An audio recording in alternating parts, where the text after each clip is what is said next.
نے تحدیات اس پر ہم نے زیر پڑھا ہے اس لیے کہ یہ مفعول بھی واقع ہو رہا ہے یثیرو کے لیے، یثیرو فعل ہے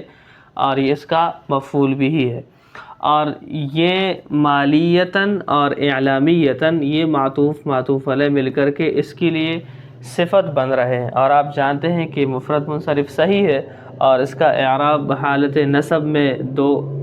فتحے کے ساتھ ہوتا ہے، اور اس پر بھی فتح آئے گا، جبکہ اس کا حالت نصبی میں کسرے کے ساتھ ہے تو اس پر ہم نے زیر پڑھ لیا ہے۔ اور اسی طرح الجماعی، پہلے ہم آپ کو اس کا معنی بتا دیتے ہیں، الانتقال، الانتقال نقل ینقل، منتقل کرنا، ایک چیز کو ایک جگہ سے دوسری جگہ لے جانا، اس کو کہتے ہیں نقل، اور انتقال خود بخود چلا جانا، ایک جگہ سے دوسری جگہ چلا جانا، یعنی ثلاثی مجرد میں اس کا معنی ہے منتقل کرنا، متعدی والا معنی ہے کہ کوئی منتقل کرنے والا ہوگا اور کوئی چیز ہوگی جس کو منتقل کیا جا رہا ہوگا یا کیا گیا ہوگا،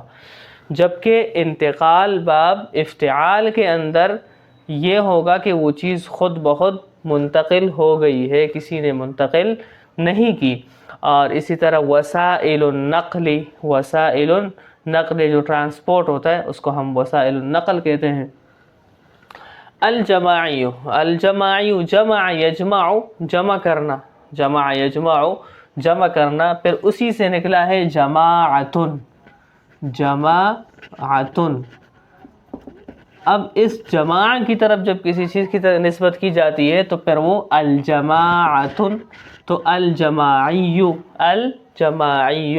یعنی سب لوگوں نے، الانتقال الجماعی یہ نسبت ہے اس کی طرف، اور اسی وجہ سے ہم نے جیم پر زبر پڑھا ہے، جماعی یعنی بہت سارے بڑی تعداد میں لوگوں کا بلوز